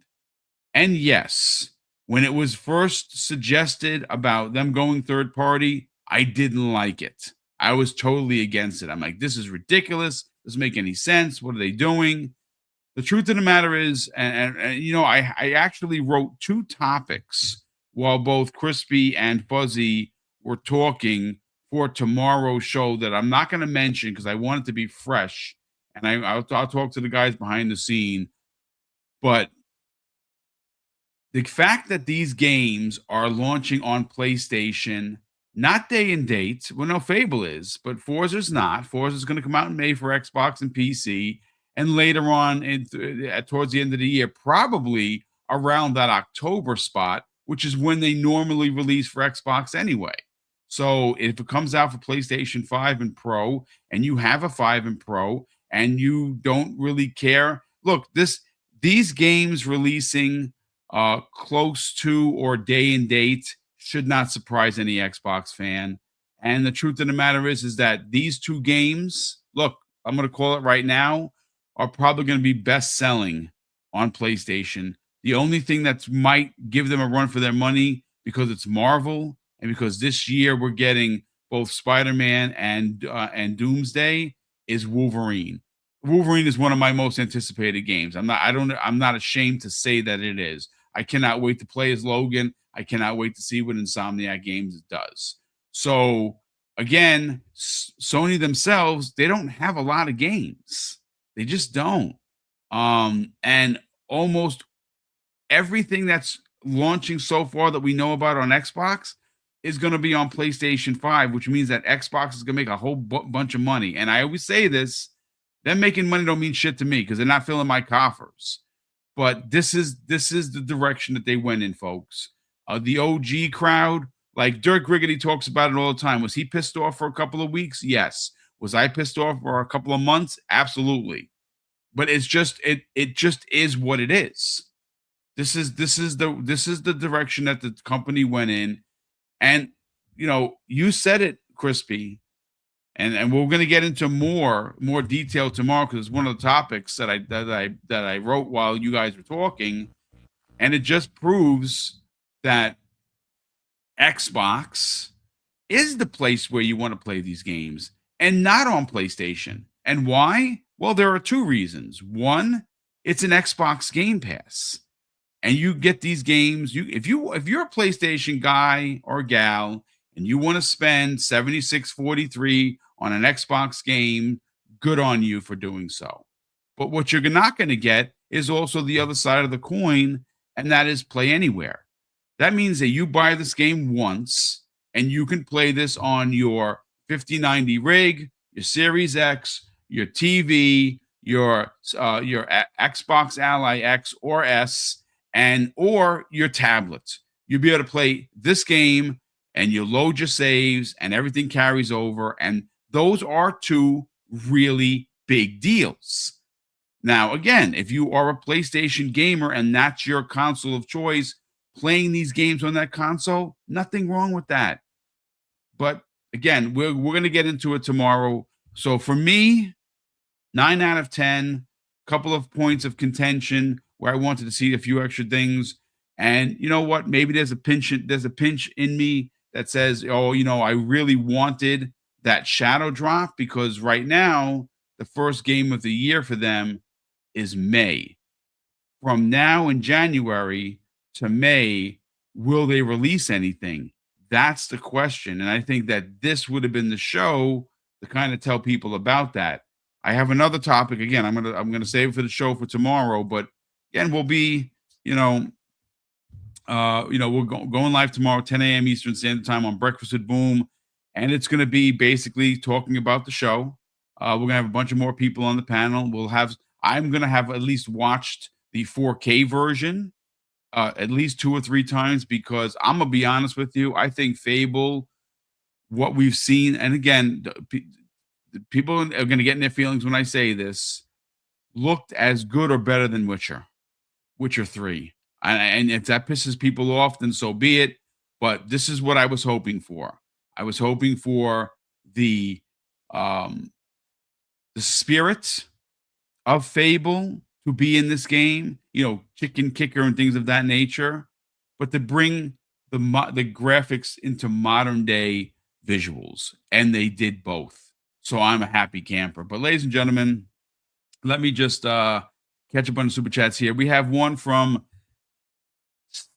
Stitchuous, I think that's how you pronounce it, drops a very ridiculous $20 super chat. So I don't know what we did to deserve that, brother. That is incredibly kind of you. Thank you so much for the generosity. He says, I'm so glad we can't skip, or maybe say we can skip the ugly chick in Fable. By the way, the later on PlayStation sounds refreshingly humbling. Look, first of all, thanks very much for the generosity. And look, I'm going to hold off what I'm about to say, because I really kind of want to use it as a point of contention for tomorrow.